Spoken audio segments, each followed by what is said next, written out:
Assalamu alaikum тігінші ханымдар, каналыма қош келдіңіздер.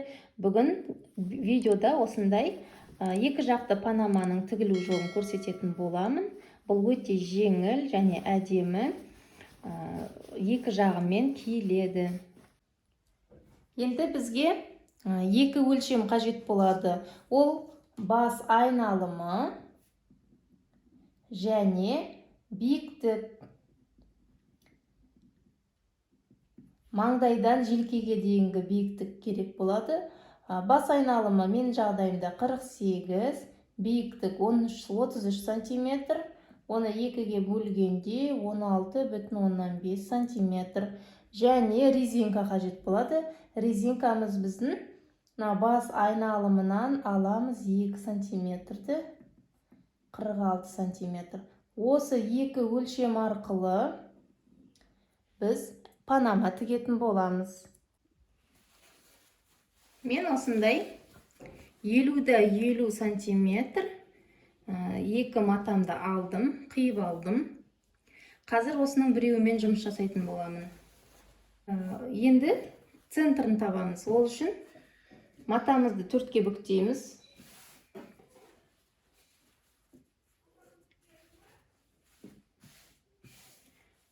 Төртке бүктейміз, міне. Осы жерін белгілеп аламын.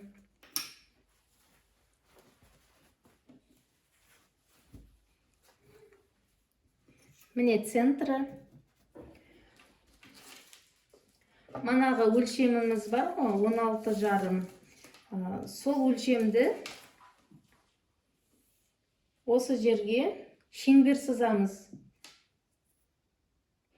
16,5 осылай белгілеп алам. Осылай круг қылып, осы точкадан бастап осылай белгілеп алам.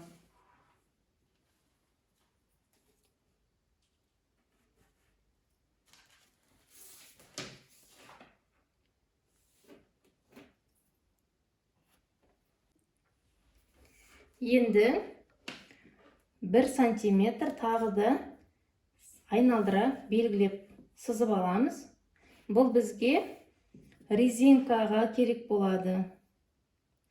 Осылай айналдыра 1 см сызып шығамыз. Мен міне 1 см сызып алдым. Енді панамамыздың жиегі. Өзіңіздің қалауыңыз бойынша 7-8 см алсаң болады. Мен қазір 7 см осылай белгілеп шығамын. Жаңағыдай осылай айналдыра 7 см белгілеп аламыз. Міне мен 7 см осы ішкі сызықтан 7 см белгілеп алдым. Енді осы сызықтың бойымен қазір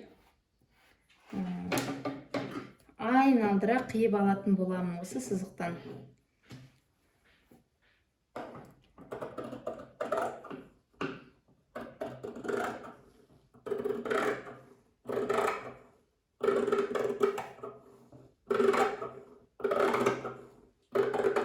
Мен шеңберімді қиып алдым.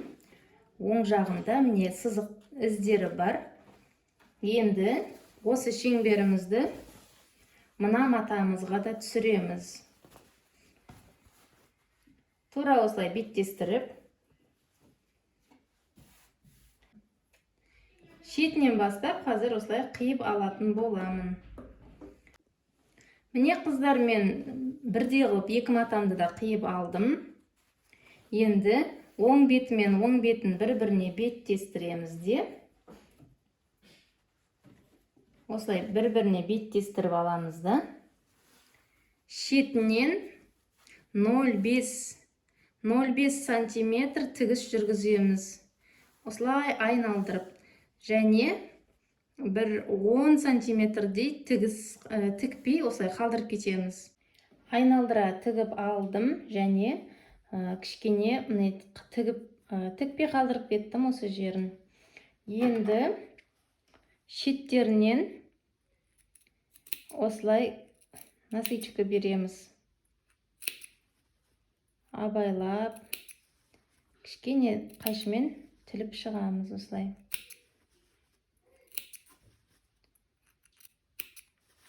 Содан кейін осы қалдырып кеткен жерімізден оңға айналдырамыз.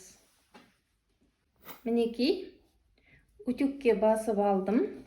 Енді мына жердегі сызығымыз бар ғой ішіндегі, соның бойымен айналдырып бір тігіс жүргіземіз, және екінші тігісіміз бар ғой арасында қалдырып кеткен резинкаға.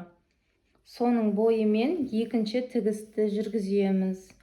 Міндетті түрде 1 сантиметрдей тікпей қалдырып кетеміз. Ол жерге қазір біз резинка өткізетін боламыз. Мінекей, мен тігіп алдым. Айналдырып тігіп шықтым. Осы жерден резинкамды өткізетін боламын.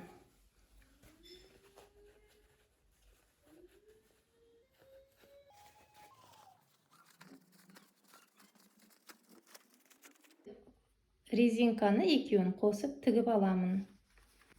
Енді осылай қолымызбен дұрыстаймыз. Содан кейін мына қалдырып кеткен жерімізді осылай тігіп шығамыз. Шетінен 0,1-0,2 сантиметр тігіспен айналдырып тігіп алсаңыз болады. Және манағы резинка өткізген тігіс бар ғой мына жердегі, соны да тігіп кетем. Осымен біздің панамамыз дайын.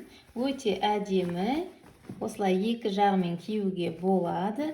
Егер де панама сіздерге ұнаған болса, лайк басып, комментарий жазуды ұмытпаңыздар. Міндетті түрде каналға тіркеліңіздер.